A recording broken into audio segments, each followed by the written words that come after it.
Era uma quinta-feira abafada de março em Campina Grande. O calor úmido grudava na pele como uma segunda camada e eu, Benedito Cavalcante, aos 73 anos, caminhava pelos corredores do Fórum Afonso Campos com passos ainda firmes, embora o coração batesse descompassado. Meu filho Roberto caminhava ao meu lado, mas não comigo. A diferença era sutil, porém dolorosa. Seus olhos evitavam os meus, focados no celular que não largava nem por um segundo. A sala de audiências tinha aquele cheiro característico de papel velho misturado com ar-condicionado. O juiz, um homem jovem demais para entender o peso dos anos, folheava os documentos do processo. Processo de interdição. Meu próprio filho queria me declarar incapaz de gerir minha vida e meus bens. A fazenda que comprei com o suor de 50 anos, trabalhando como comerciante no centro da cidade, a casa no Mirante, as 3 lojas que ainda alugava na rua Maciel Pinheiro. Tudo isso ele queria administrar. Roberto ajeitou a gravata cara, daquelas que custam mais que um salário mínimo, e começou a falar. Sua voz tinha aquela frieza calculada dos advogados que aprendem a separar sentimento de negócio. Mas ele não era advogado. Era meu filho, meu único filho homem. Depois de 3 meninas que se casaram e foram viver longe. Meritíssimo. Meu pai já não tem mais condições de administrar o patrimônio da família. Esquece contas, confunde datas, confia em qualquer um.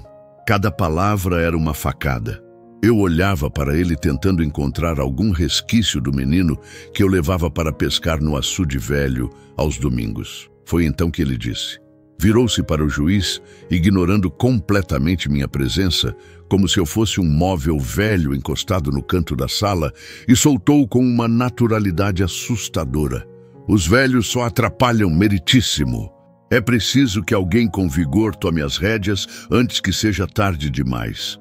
O juiz ergueu as sobrancelhas, surpreso com a crueza da declaração. Eu senti o mundo girar devagar, como se alguém tivesse desligado o som ao meu redor.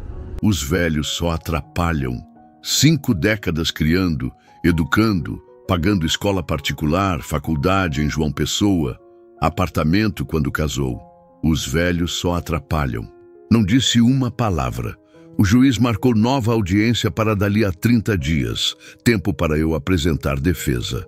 Roberto saiu na frente, já no telefone com alguém, provavelmente Patrícia, sua esposa, aquela que nunca gostou de mim desde o primeiro jantar em família.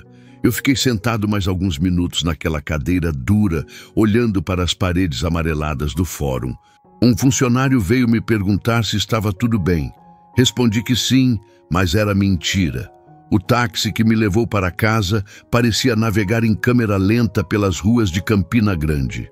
O motorista tentou puxar conversa sobre o São João que se aproximava, mas eu só consegui ouvir o eco daquela frase. Quando cheguei em casa, Ana estava na varanda como sempre. Ana Maria dos Santos, 52 anos, natural de Queimadas, trabalhava comigo há exatos 10 anos. Começou como empregada doméstica quando minha esposa, Dona Teresa, ainda era viva. Depois que Teresa partiu, há 6 anos, Ana naturalmente assumiu os cuidados da casa e de mim. Ana percebeu imediatamente que algo estava errado. Ela tinha esse dom de ler pessoas, especialmente a mim. Seu Benedito, o senhor está pálido. Vou fazer um chá de erva cidreira. Eu segurei sua mão quando ela passou por mim. Ana, preciso conversar com você, mas primeiro, liga para o Dr. Marcelo. Marcelo Rodrigues era meu advogado há 20 anos, homem de confiança, que cuidava de todos os meus negócios desde a época que o centro comercial de Campina Grande ainda fervilhava de movimento. Enquanto esperávamos Marcelo chegar, contei tudo para Ana. Ela ouviu em silêncio, seus olhos castanhos se enchendo de uma indignação que ela tentava disfarçar. Seu Roberto sempre foi assim, seu Benedito, desde pequeno. A senhora Teresa, que Deus a tenha, sempre dizia que ele tinha o coração seco. Era verdade. Teresa conhecia nosso filho melhor que eu. Eu sempre fui cego pelo orgulho de ter um filho homem para continuar o nome da família. Marcelo chegou em menos de 1 hora. Trazia uma pasta de couro marrom sob o braço e aquele ar sério de quem já tinha visto de tudo na vida. Sentamos os três na sala de jantar, a mesma onde anos atrás a família inteira se reunia para o almoço de domingo. Agora era só o silêncio pesado e o ranger do ventilador de teto. Benedito, você tem plena capacidade mental. Qualquer exame médico vai comprovar isso. Mas entendo que você quer tomar providências. Marcelo me conhecia bem. Foi então que tomei a decisão que mudaria tudo. Marcelo, quero passar tudo para Ana, tudo, a casa, a fazenda, as lojas, as aplicações no banco, tudo. Ana quase derrubou a xícara de café que segurava. Seu Benedito, o senhor não pode fazer isso. Eu não posso aceitar. Mas minha decisão estava tomada. Em 10 anos, Ana foi mais família para mim do que meu próprio sangue. Cuidou de Teresa nos últimos meses de vida com uma dedicação que nem as filhas tiveram. Cuidou de mim quando operei da vesícula, quando tive pneumonia, quando a solidão depois da morte de Teresa quase me consumiu. Marcelo explicou que era possível, mas precisávamos agir rápido. Uma doação em vida, com usufruto vitalício para mim. Eu continuaria morando na casa, usufruindo de tudo, mas Ana seria a proprietária legal. E tem mais, disse Marcelo. Podemos incluir uma cláusula de inalienabilidade e impenhorabilidade. Assim, mesmo que tentem reverter, vai ser quase impossível. Ana chorava baixinho, repetindo que não merecia tanto. Eu segurei suas mãos calejadas de tanto trabalho. Ana, você me devolveu a dignidade quando eu mais precisei. Isso não tem preço. Passamos o resto da tarde organizando os documentos. Marcelo ligou para o cartório. Marcou tudo para o dia seguinte bem cedo. Ana insistiu em fazer meu prato preferido no jantar. Galinha à cabidela, do jeito que só ela sabia fazer, com aquele toque de cominho e coentro na medida certa. Comemos em silêncio, mas era um silêncio confortável, daqueles que só existe entre pessoas que se entendem sem palavras. Naquela noite, deitado na cama onde dormi com Teresa por 47 anos, eu não conseguia parar de pensar na ironia da situação. Roberto sempre reclamou que eu dava atenção demais para os empregados. Pai, você trata essa gente como se fosse da família, ele dizia com desprezo. Agora, essa gente seria literalmente dona de tudo que ele cobiçava. Na manhã seguinte, sexta-feira, acordei com o som dos bem-te-vis, na mangueira do quintal. Ana já tinha preparado o café da manhã. Cuscuz com queijo coalho, ovos mexidos, café forte do jeito que eu gostava. Ela estava nervosa. Podia ver pelas mãos que tremiam levemente ao servir o café. Seu Benedito, eu estive pensando a noite toda. E se o senhor se arrepender? E se sua família... Eu a interrompi. Ana, minha família verdadeira está aqui nesta mesa. O resto são apenas pessoas que compartilham meu sangue. Fomos ao cartório do segundo ofício na rua Venâncio Neiva. O tabelião, seu Josias, me conhecia há décadas. Ficou surpreso com o volume da transação, mas não questionou. Ana assinou os papéis com a mão trêmula. Quando saímos do cartório, ela estava oficialmente dona de um patrimônio avaliado em mais de 3 milhões de reais. Mas com uma condição. Eu teria o usufruto vitalício de tudo, e ela se comprometia a continuar cuidando de mim até meus últimos dias. Almoçamos no restaurante Tucano, no centro. Ana nunca tinha entrado num restaurante assim. Pediu uma água e disse que não estava com fome, mas eu insisti para que pedisse o que quisesse. Acabou escolhendo um peixe grelhado. Comeu com a elegância natural que algumas pessoas nascem tendo, independente da classe social. Conversamos sobre coisas banais. O São João que se aproximava, a novela das 8, o calor que não dava trégua. Mas por baixo dessa normalidade forçada, nós dois sabíamos que tínhamos acabado de criar um terremoto que abalaria as estruturas familiares. Roberto descobriu tudo na terça-feira seguinte.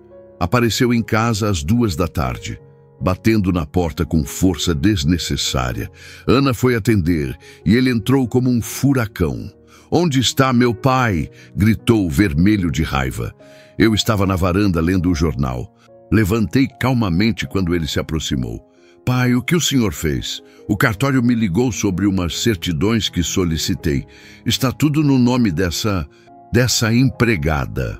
A palavra empregada saiu da boca dele como se fosse um palavrão. Ana se manteve digna, parada na porta da sala, sem se intimidar. "Roberto, sente-se. Vamos conversar como gente civilizada." Mas ele estava fora de si. "Civilizada? O senhor passou tudo para uma estranha. Isso é coação. Ela te manipulou. Vou reverter isso. Vou provar que o senhor não está bem das faculdades mentais." Foi Ana quem respondeu com uma calma que me surpreendeu. "Doutor Roberto, seu pai está perfeitamente lúcido. Todos os exames médicos que fizemos semana passada comprovam isso. O neurologista, o psiquiatra, o geriatra. Tenho todos os laudos." Seu pai tomou uma decisão consciente. Roberto a olhou como se a visse pela primeira vez. "Você planejou tudo isso, sua víbora. Aproveitou da velhice dele." Eu me levantei. Aos 73 anos, ainda era mais alto que meu filho. "Roberto, você disse que os velhos atrapalham. Pois bem, este velho não vai mais atrapalhar sua vida. Ana cuidou de mim e de sua mãe com mais amor do que você demonstrou em toda a sua vida adulta. Ela merece tudo que tem agora." Roberto sacou o celular, provavelmente para ligar para seu advogado. "Isso não vai ficar assim. Vou contestar essa doação. Vou provar que houve vício de consentimento." Marcelo, que eu tinha avisado que Roberto apareceria, chegou nesse momento. Trazia uma pasta com cópias de todos os documentos. "Roberto, seu pai fez tudo dentro da lei. Exames médicos atestando plena capacidade, testemunhas idôneas, registro em cartório. E mais, incluímos uma cláusula específica sobre possíveis contestações familiares. Seu pai gravou um vídeo, na presença de 3 testemunhas, explicando suas razões. Você pode tentar, mas vai gastar uma fortuna em advogados para nada." Roberto olhou para cada um de nós. Seu rosto passou do vermelho da raiva para o branco da compreensão. Ele tinha perdido, não apenas os bens, mas tinha perdido muito antes disso. Tinha perdido no momento em que escolheu ver o pai como um estorvo em vez de uma bênção. "Vocês vão se arrepender", disse, saindo porta afora. Foi a última vez que o vi pessoalmente. As semanas seguintes foram tensas. Roberto tentou de tudo. Acionou as irmãs que vieram de São Paulo, Recife e Fortaleza. Fizeram uma reunião de família sem me convidar. Depois apareceram todas juntas em casa. Mas quando viram os documentos, quando ouviram minhas razões, quando Ana mostrou os cadernos, onde anotava todos os cuidados médicos, todas as receitas, todos os momentos em que esteve presente, quando elas estavam ausentes, o silêncio foi eloquente. Marina, minha filha mais velha, foi a primeira a entender. "Pai, o senhor fez o que achou certo. Ana sempre foi boa para vocês." Depois abraçou Ana e sussurrou um "cuide dele", que me emocionou. As outras 2 saíram sem se despedir, solidárias ao irmão em sua indignação. Mas Marina ficou para o almoço. Comemos os 3 juntos, e pela primeira vez em anos, senti que tinha uma filha de verdade à mesa. O processo de interdição foi arquivado. O juiz, depois de ver os laudos médicos e tomar meu depoimento, concluiu que não havia base legal para me declarar incapaz. Roberto não apareceu na audiência final. Mandou apenas o advogado, que parecia constrangido com toda a situação. Quando saí do fórum, o mesmo onde tinha ouvido que os velhos atrapalham, senti uma leveza que não experimentava há anos. Ana mudou aos poucos. Não de forma arrogante, mas com uma segurança nova. Contratou uma ajudante para os serviços mais pesados da casa, uma moça de sua confiança chamada Júlia. Começou a estudar, fez supletivo, entrou num curso técnico de enfermagem. "Quero cuidar do senhor com mais conhecimento", ela disse. Nas tardes de domingo, quando o calor dava uma trégua, Sentávamos na varanda e jogávamos damas, como eu fazia com Teresa.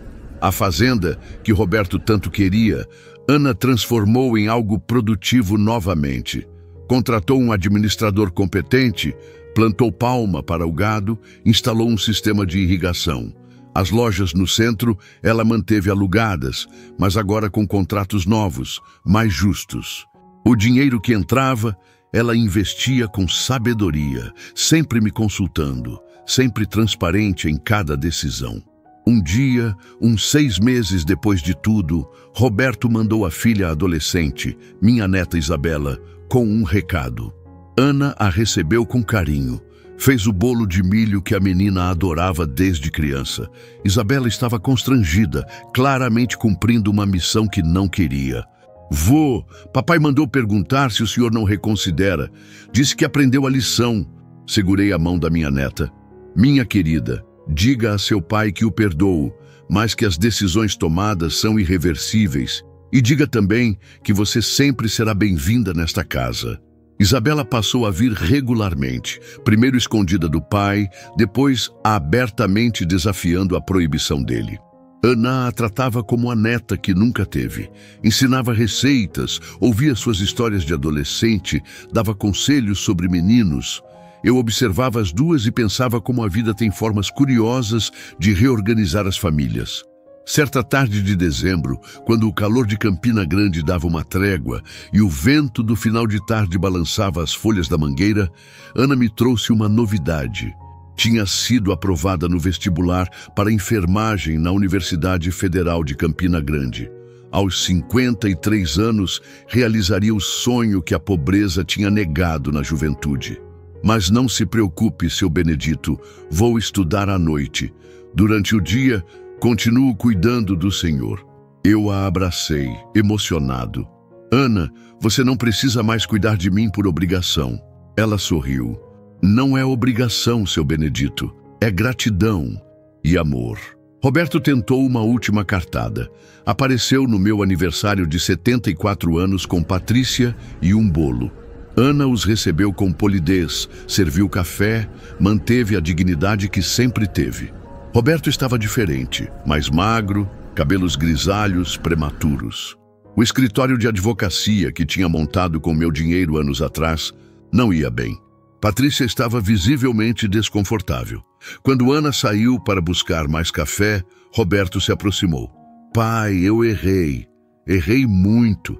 Será que não dá para voltarmos a ser família?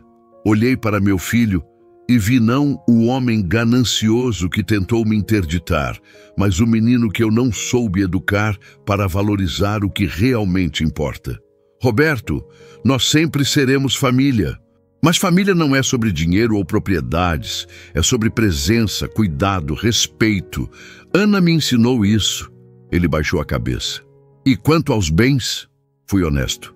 Os bens têm nova dona, e foi a melhor decisão que tomei na vida. Patrícia puxou Roberto para irem embora. Antes de sair, ele olhou para Ana, que voltava com a bandeja de café. Cuide bem dele, disse, e havia sinceridade em sua voz. Ana respondeu com simplicidade. Sempre cuidei, Dr. Roberto, sempre cuidei. A vida seguiu. Ana se formou em enfermagem com láurea acadêmica. No dia da formatura, eu estava na primeira fila, aplaudindo de pé. Marina veio de São Paulo para a ocasião.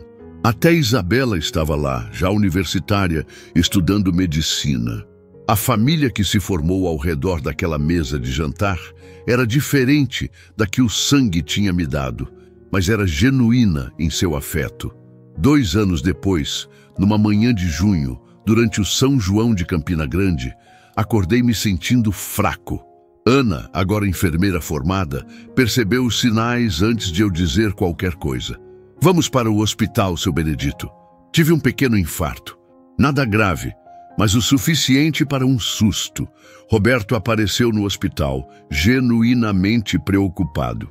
As irmãs vieram também, mas quem ficou ao meu lado noite e dia foi Ana. Durante a recuperação, tivemos muito tempo para conversar. Ana me contou sua história completa.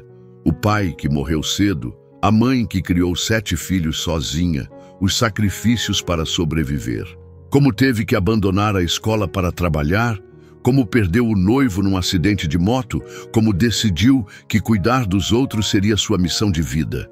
O Senhor me deu mais do que bens materiais, seu Benedito. Me deu dignidade, educação, futuro. Como posso não cuidar do Senhor? Roberto começou a visitar regularmente, sem segundas intenções, apenas como filho. Trazia Isabela, às vezes Marina vinha também.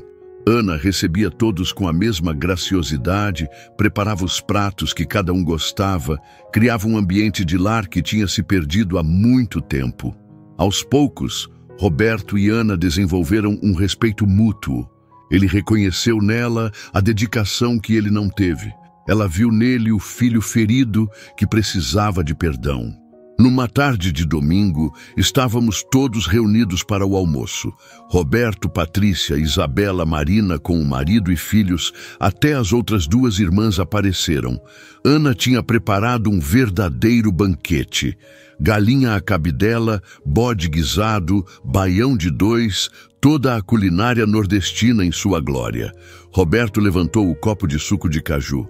Quero fazer um brinde. A Ana, que ensinou a esta família o verdadeiro significado de cuidar. Todos brindaram.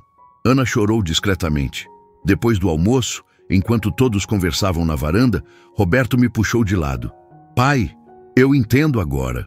O Senhor não me puniu. O Senhor me ensinou. Ana mereceu cada centavo, cada metro quadrado. Ela é mais filha do Senhor do que eu jamais fui. Abracei meu filho. E pela primeira vez em anos, foi um abraço verdadeiro. Hoje, aos 78 anos, continuo morando na mesma casa no Mirante. Ana construiu uma casa menor nos fundos do terreno, onde mora com Júlia, que descobrimos ser sua sobrinha. Mas passa os dias comigo, agora não mais como cuidadora, mas como a filha que escolhi. Roberto vem jantar toda sexta-feira. Traz vinho, Ana cozinha, conversamos sobre tudo e nada. As lojas no centro Ana transformou em uma clínica popular, onde atende como enfermeira voluntária. A fazenda virou um projeto social, ensinando jovens de Queimadas a plantar e criar gado. O dinheiro que sobra, ela investe em educação. Já formou 3 sobrinhos, patrocina uma creche, mantém uma biblioteca comunitária. O Senhor me ensinou que dinheiro que não circula apodrece, ela diz. Às vezes, sentado na varanda vendo o movimento da rua, penso em como uma frase dita num momento de ganância mudou tantas vidas. Os velhos só atrapalham. Roberto tinha razão em parte. Os velhos atrapalham sim. Atrapalham a ganância, a ingratidão, a falta de amor. E foi atrapalhando esses sentimentos ruins que encontrei uma família verdadeira. Ana agora está fazendo pós-graduação em geriatria. Quer se especializar em cuidar de idosos. Tem muito seu Benedito por aí precisando de cuidado de verdade, ela diz. Roberto apoiou, até ajudou a pagar o curso. A transformação dele foi genuína. Descobriu que herança verdadeira não se mede em reais, mas em valores transmitidos. Semana passada, Isabela, já médica formada, trouxe o namorado para me conhecer. Um rapaz sério, residente em cardiologia. Durante o jantar, ele perguntou sobre nossa família peculiar. Isabela respondeu com orgulho. Temos a família mais bonita do mundo. Meu avô escolheu amor em vez de sangue, e todos nós aprendemos com isso. Ana serviu a sobremesa, aquele pudim de leite que só ela sabe fazer, e piscou para mim. Naquela noite, antes de dormir, Ana veio verificar minha pressão, como faz toda noite. Tá tudo bem, seu Benedito. O senhor vai viver muito ainda. Segurei sua mão. Ana, preciso te contar uma coisa. Já conversei com Marcelo. Quando eu partir, quero que transforme esta casa num lar para idosos. Mas um lar diferente, onde os velhos não atrapalham, onde eles são o centro de tudo. Ela apertou minha mão. Vai se chamar Casa Benedito e Teresa. E vai ser o lar mais amoroso de Campina Grande. Roberto soube da ideia e, surpreendentemente, quis participar. Ofereceu os serviços do escritório de advocacia para a parte legal, gratuitamente. As irmãs também se mobilizaram. Marina ficaria responsável pela parte administrativa, as outras duas pela captação de recursos. A família que quase se desfez por ganância estava se reunindo por amor. O projeto já está em andamento. Ana fez cursos de gestão de instituições de longa permanência. Roberto conseguiu alvarás e licenças. Marina organizou uma campanha de arrecadação. A casa ao lado estava à venda, compramos para ampliar. Em breve, onde hoje mora um velho que não atrapalha, morarão 20 velhos que não atrapalham, cuidados com o mesmo amor que Ana me dedicou. Ontem, Roberto trouxe os documentos finais para minha assinatura. Enquanto eu assinava, ele disse: "Pai, sabe qual foi minha maior herança?" Olhei interrogativo. Foi aprender que amor não se herda, se conquista. Ana conquistou o que eu achava que era meu por direito e, com isso, me ensinou a conquistar também. Assinei o último papel.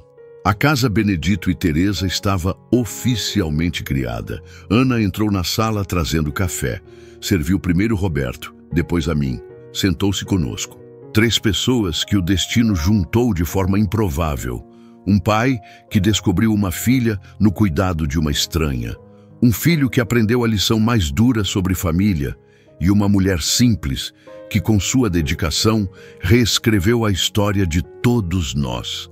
O sol de Campina Grande entrava pela janela, iluminando a sala onde tudo começou. Onde um dia eu decidi que os velhos que atrapalham mereciam mais do que a ingratidão. Onde Ana aceitou uma responsabilidade que transformou em bênção, onde Roberto aprendeu que família verdadeira se constrói com presença, não com laços de sangue. Hoje é sexta-feira. Roberto virá jantar, como sempre. Ana está preparando carne de sol com macaxeira, o prato favorito dele agora. Isabela ligou dizendo que vem também, quer contar uma novidade. Marina chega amanhã de São Paulo para ultimar detalhes da casa de repouso. A vida segue, plena de significado. Às vezes me pergunto o que teria acontecido se Roberto não tivesse dito aquela frase no tribunal.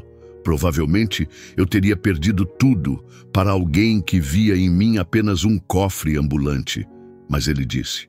E ao dizer que os velhos atrapalham, me deu a chance de provar que os velhos, quando respeitados e amados, transformam vidas. Ana entra na sala agora, trazendo meus remédios da tarde. Toma cada comprimido comigo, verificando se engoli direito. Depois, senta ao meu lado, como faz todo dia neste horário. Ficamos em silêncio confortável, vendo o movimento da rua. Um silêncio que diz mais que todas as palavras. Um silêncio que conta a história de uma família que nasceu não do sangue, mas da escolha diária de cuidar e ser cuidado. O telefone toca. É Roberto. Pergunta se pode trazer um amigo para jantar, um empresário interessado em apoiar a casa de repouso. Ana pega o telefone, diz que sempre tem comida para mais um. Desliga e me olha. Sua família é bonita, seu Benedito, corrijo ela. Nossa família, Ana, nossa família. E assim, nesta tarde quente de Campina Grande, enquanto o Brasil lá fora debate heranças e direitos, aqui dentro desta casa se escreve uma história diferente. Uma história onde uma frase cruel se transformou na maior bênção, onde uma empregada se tornou herdeira, onde um filho ganancioso descobriu o valor do amor. E onde um velho que atrapalhava encontrou finalmente seu lugar no mundo. Não como estorvo, mas como o eixo ao redor do qual uma verdadeira família aprendeu a girar. Ana se levanta para continuar os preparativos do jantar, mas antes beija minha testa. Um gesto simples, rotineiro, mas cheio de significado. O mesmo gesto que Teresa fazia. O gesto de quem cuida porque ama, não porque precisa. E eu, Benedito Cavalcante, aos 78 anos, descobri que a maior herança que podemos deixar não está em cartório, mas no coração daqueles que escolhemos amar e que escolheram nos amar de volta.